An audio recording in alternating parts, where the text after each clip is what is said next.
Boruto has finally teamed up with his brother to save them all. We know from chapter 13, Kashin Koji's prescience foresaw that the worst future was the arrival of Shinju'S. He takes a liking to Juro immediately and is respectful, as they take their mannerisms from whom they clone. His target is Gaara and can undo the seal, but Ryu immediately detects Code spying on them and drags him like a rag doll where they're about to kill him. The amount of disrespect here is immeasurable. Remember that his own creation called him a clown and the writing just keeps handing him L's. But Juro claims they owe Code gratitude. After all, his dumbass was the one that birthed them. Remember, Boruto told this fool in chapter 2 that he needs to scrap the claw gripes before it's too late, and he even witnessed their revolt in chapter 4 where he went scared running instead of helping our MC. Yeah, this stupid ass clown still thinks he has authority over creation stronger than him?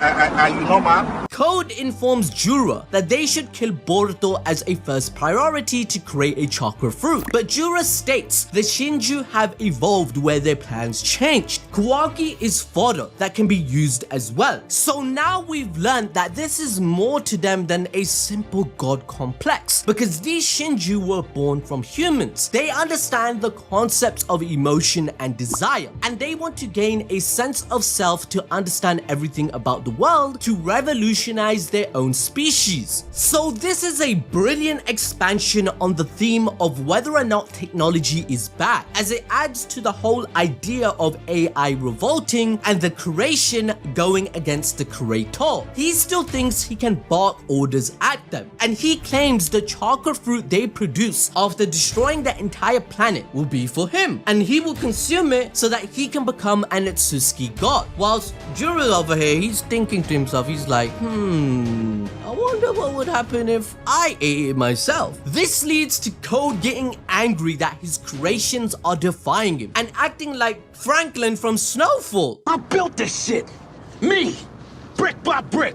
And I'll be damned if I let you tear it down. But guess what happens? He loses an arm instantly after attacking Juro and is defeated. So, you know that famous I'd win moment? Yeah, this guy Code out here, he's using I'd lose every time, living up to the curse. Code's screaming in pain like a loser. Obviously inspired by Dragon Ball, as Ikemoto uses its art as a reference. But like a nice guy, Juro thanks his creator once again for letting them enjoy every day to its fullest. He calls Code's life dull and gives him the low-tier god speech that his life serves zero purpose, yet he can give meaning by brightening it up with color. So he proceeds to give a deal out of respect. Kill Boruto Otsusuki and Kashin Koji in exchange for the chakra fruit. Now the other Shinju'S such as Mamoishi feels happy witnessing his downfall as he's cloned from Bug. This dude was belittled and was pretty much a slave to Code. Bug blamed him for dragging him into this mess from chapter 71. So on the inside, the Shinju can feel anything that the original person would. Once again foreshadowing why they want to devour the person closest to them. However, with this deal made, Code promises to have the last laugh, which links to Boruto chapter 71, because all these failures are just a setup for him to finally get what he declared, that he will wreck everything, including all that is precious to Boruto and Kawaki, which is linked to Momoshiki's prophecy of course, and then destroying the Konoha village, which we already saw in the flash forward. Code represents this idea of pure ambition and the destruction that can come from it. His goals are not necessarily about personal growth or even power for its own sake, but about fulfilling a perceived higher calling, bringing about the Otsusuki's vision of the world. This gives him a purpose, but also renders him almost emotionless in his cruelty and determination. Basically, Code serves as a direct